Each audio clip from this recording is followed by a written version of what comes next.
أعوذ بالله السميع العليم من الشيطان الرجيم رسول اللہ صلی اللہ علیہ وسلم فرماتے ہیں اگر کسی شخص کو کوئی پریشانی ہے، کوئی مصیبت آئی ہوئی ہے، کسی وجہ سے وہ تنگ ہے، تو وہ یہ دعا پڑھے، اللہ تبارک و تعالی نہ صرف اس کی پریشانی دور کرے گا بلکہ الٹا جتنی گہرائی کی پریشانی تھی اتنا زیادہ گہری خوشی عطا کر دے گا، اس کی پریشانی کو خوشی کے ساتھ تبدیل کر دے گا۔ وہ دعا یہ ہے، اللہم انی عبدک، یا اللہ میں تیرا بندہ، وابن عبدک، تیرے بندے کا بیٹا، وابن امتک، تیری بندی کا بیٹا، ناصیتی بیدک، یہ ماتھے کے بعد اگر کسی کے ہاتھ میں آ جائے تو بندہ قابو آ جاتا ہے، اس کو کہتے ہیں ناصیہ۔ میری پیشانی کے بعد تیرے ہاتھ میں، مطلب یہ کہ میرا کنٹرول تیرے پاس ہے، اس سے اللہ تعالیٰ کا ہاتھ ثابت ہوتا ہے۔ ناصیتی بیدک ماض فی حکمک، میری ذات پر تیرے حکم جاری و ساری ہیں، جو تو چاہتا ہے وہ ہوتا ہے۔ عدل فی قضاؤک، یہ بات میں شکایت کے لیے نہیں کہہ رہا بلکہ جو تیرے احکام مجھ پر لاگو ہوتے ہیں وہ عین عدل پر مبنی ہے، تو ظلم نہیں کرتا۔ اسألک بکل اسم هو لک، یا اللہ میں ہر تیرے نام کے واسطے سے دعا کرتا ہوں۔ سمیت بہ نفسک، جو نام تو نے اپنا خود رکھا ہے، او انزلتہ فی کتابک، یا ہر وہ نام جو تو نے اپنی کتاب میں نازل کیا ہے، رحیم، غفور، غفار، علیم، علام، عالم الغیب، سمیع، بصیر، جتنے بھی اللہ تعالیٰ کے نام ہیں، جو آپ نے نام رکھا ہے مگر کتاب میں نازل نہیں کیا، اس کا بھی واسطہ دیتا ہوں۔ جو نام آپ نے قرآن میں یا کسی کتاب میں نازل کر دیا اس کا بھی واسطہ دیتا ہوں۔ او علمتہ احدا من خلقک، یا اللہ وہ نام جو کہیں کسی کو نہیں بتایا، مخصوص کسی شخصیت کو بتایا ہے، اس کا بھی واسطہ دیتا ہوں۔ اب استأثرت بہ فی علم الغیب عندک، یا اللہ تیرے ان ناموں کا بھی واسطہ دیتا ہوں جو آج تک تو نے کسی کو نہیں بتایا۔ ان تجعل القرآن ربیع قلبی، واسطے دے کر میں کیا مانگتا ہوں کہ یا اللہ قرآن کو میرے دل کی بہار بنا دے، قرآن کو دل کی بہار بنا دے۔ وجلاء حزنی، میرے غم کا مداوا قرآن کو بنا دے۔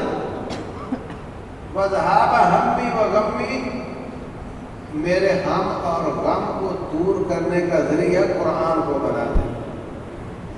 سبحان اللہ، پریشانیاں دور ہوتی ہیں قرآن کے ساتھ۔ وَنُنَزِّلُ مِنَ الْقُرْآنِ مَا هُوَ شِفَاءٌ وَرَحْمَةٌ، اس سے اللہ تبارک و تعالیٰ پریشانیاں دور کرتا ہے۔ قرآن ذکر حکیم ہے، ذکر للعالمین ہے۔ اِنَّا نَحْنُ نَزَّلْنَا الذِّكْرَ وَإِنَّا لَهُ لَحَافِظُونَ، قرآن ذکر ہے۔ الا بذکر اللہ تطمئن القلوب، اور ذکر کے ساتھ دل مطمئن ہوتا ہے۔ پریشان آدمی کا دل مطمئن ہوتا ہے؟ نہیں، قرآن ذکر ہے، اس سے دل مطمئن ہوتا ہے تو پریشانی ختم ہو جائے گی۔ یاد رکھو، بیماری کا علاج اسٹیرائڈس لینے سے بھی ہو سکتا ہے۔ اینٹی بائیوٹک دے دو، وقتی طور پہ آپ ٹھیک ہو سکتے ہیں، ساتھ کوئی اور بیماری شروع ہو جائے گی۔ درد ہو رہی ہے، اسے آگے کچھ سن کر دو تو پتہ درد ختم ہو جائے گی۔ یہ بھی ایک علاج ہوتا ہے۔ اور ایک یہ ہوتا ہے کہ اس کی اصل وجہ تلاش کر کے اس وجہ کا علاج کیا جائے، تو وہ دیر کا علاج ہوتا ہے۔ علاج دو طریقے سے ہوتا ہے، تو نفسیاتی بیماریاں، پریشانیاں، غم، ہم، ان کا علاج بھی دو طریقے سے ہوتا ہے۔ آپ کوئی مسخرہ شروع کر دو، وہ ٹی وی پروگرام جس میں وہ جھوٹے جوک اور مسخرے اور مذاق کر رہے ہو، تو وقتی طور پہ آپ کا دل اور ہو جائے گا، لیکن وہ حقیقی علاج نہیں۔ فرمایا ان کثرت الضحک تمیت القلب، زیادہ ہنسنے سے دل مردہ ہو جاتا ہے۔ فرمایا جو شخص کسی کو جھوٹ بول کر ہنساتا ہے، ویل لہ ثم ویل لہ، اس کے لیے ہلاکت ہے، اس کے لیے جہنم کا کڑا ہے۔ ایک یہ بھی طریقہ ہے کسی کا دل اور کرنے کا، اور ایک طریقہ ہے قرآن سنا کر اس کا مطلب سمجھا کر اس کے دل کو مطمئن کرنا۔ اور ہمارا ایمان ہے کہ قرآن سچا ہے اور قرآن دلوں کو مطمئن کرتا ہے۔ یہ بیماریوں کی شفا ہے، شفا لما فی الصدور، جو سینے کے اندر ہے اس کا یہ علاج ہے۔ یہ کفر، شرک، بدعات اور نفاق کا بھی علاج ہے، یہ بھی بیماریاں ہیں۔ قدورتوں، نفرتوں، عداوتوں، اس کا بھی علاج ہے، اور یہ نفسیاتی تکلیفوں کا بھی علاج ہے، یہ غم اور ہم اور پریشانیوں کا بھی علاج ہے، اور اگر دل میں کوئی فزیکل تکلیف ہو یہ اس کا بھی علاج ہے۔ تو فرمایا یا اللہ میں تیرے ناموں کا واسطہ دیتا ہوں کہ قرآن کو میرے دل کی بہار بنا دے۔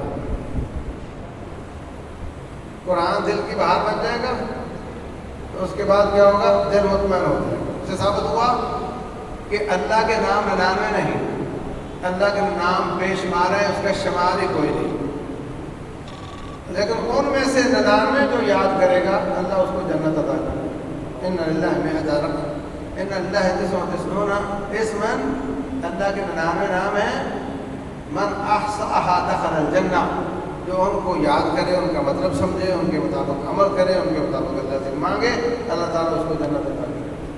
تو یہ مطلب نہیں کہ 99 ہی ہیں، ان میں سے جو 99 یاد کر لے گا اس کو اللہ جنت عطا کرے گا، لیکن نام اللہ تعالیٰ کے بے شمار ہیں، ان کا کوئی حساب ہی نہیں ہے۔ رسول اللہ صلی اللہ علیہ وسلم فرماتے ہیں قیامت کے دن لوگ حضرت آدم علیہ السلام کے پاس جائیں گے، سفارش کرتے ہیں، وہ معذرت کرتے ہیں۔ نوح علیہ السلام، ابراہیم علیہ السلام، موسیٰ، عیسیٰ علیہ السلام سب معذرت کر لیں گے، میری ساری کائنات میرے پاس آئے گی، میں اللہ تبارک و تعالیٰ کے دربار میں سر سجدے میں گرا دوں گا۔ اس وقت رب الجلال اپنی حمد و ثنا کے وہ جملے اور کلمات مجھے سکھائے گا جو ابھی تک نہیں سکھائے، مخصوص غصے کو ختم کرنے کے لیے مخصوص اللہ کی تعریفیں کروں گا، اور اللہ کی تعریفیں ناموں کے ساتھ ہوگا۔ تو پھر اللہ تعالیٰ کا غصہ ختم ہوگا، اللہ فرمائیں گے سر اٹھائیے، مانگیے، میں دینے کو تیار ہوں، سفارش کیجیے، میں سفارش ماننے کے لیے تیار ہوں۔ تو اللہ کے نام بے شمار ہیں، ان میں کوئی قاعدہ ضابطہ نہیں کہ فلاں والا نام اس سے آگے پیچھے اتنی بار یہ پڑھو تو اتنی بار اس جگہ پہ بیٹھ کے، اس سے پہلے وہ بات اس میں یہ دن یہ، ایسا کچھ نہیں ہے۔ نام کا مطلب سمجھو، اپنی حاجت سے میچ کرو، اس کا واسطہ دے کر رب سے مانگو۔ آپ کو دشمن سے خطرہ ہے تو آپ کو یا غفور یا رحیم نہیں، آپ کو یا جبار یا قہار یا عزیز، اے غالب، بہت بڑے قہر والے، میرے دشمن کو تباہ کر۔ آپ کو بخشش چاہیے، آپ کا یا غفور یا رحیم مجھے معاف کر۔ آپ کو بچہ چاہیے، یا وہاب مجھے بچہ عطا کر۔ تو نام کا مطلب سمجھو اور اپنی حاجت سے میچ کرو، اور اللہ تعالیٰ سے بے شمار بار اس کا واسطہ دے کر مانگو تو اللہ تعالیٰ عطا فرماتا ہے۔ اور یہ دعا جو میں نے آپ کے سامنے عرض کی ہے، یہ پڑھو کثرت کے ساتھ، اللہ تبارک و تعالیٰ قرآن سے دل بھی لگا دے گا اور غم اور پریشانیوں کو کافور کر دے گا۔ اللہ تبارک و تعالیٰ سمجھنے اور عمل کرنے کی توفیق دے۔ وما علینا